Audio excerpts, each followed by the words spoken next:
We have an admission here. Two former Federal Reserve chairs stating that the Federal Reserve alone is responsible for creating all recessions in the United States. And of all people, this is Ben Bernanke, says that expansions don't die of old age. They get murdered. We've gone through his statements in the past.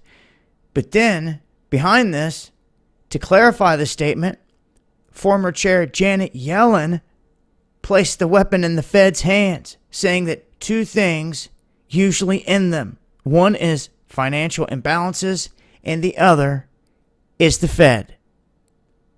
An admission right there.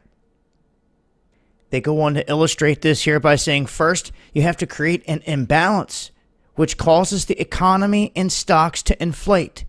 Then you have to pull the trigger to shoot down the tightening into a recession, which the Fed always does.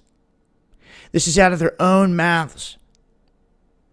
And there's a whole lot more here where they're just going on and on making these statements, backing up the last statement that they said with another one over and over again right here. There are no coincidences. Everything that they've done from the quantitative easing to the tightening here recently timed with Powell saying that they were not going to raise interest rates and then him turning around and doing just that, doing the exact opposite of what he said he was not going to do. And then they had to turn around and reverse things again. And this last time they said that they were not going to raise anything. They haven't thus far. And we'll see where things continue to go from here. But in terms of these statements admitting that the Federal Reserve alone is responsible for creating all these recessions, here you go. It's out of their own mouths.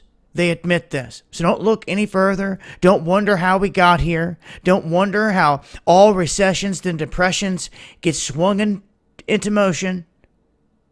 They just admitted and said word for word how they get us in those situations and why. So I'm going to leave a link so you can read their statements. I'll continue to update with more as I come across it. Make sure to follow me on Twitter as well for breaking news. And hit me up, dabu7yahoo.com, if you want to join us for the first ever Knowledge Conference, March 30th, in the Cincinnati area. Hit me up before tickets go. I hope to see some of you guys there.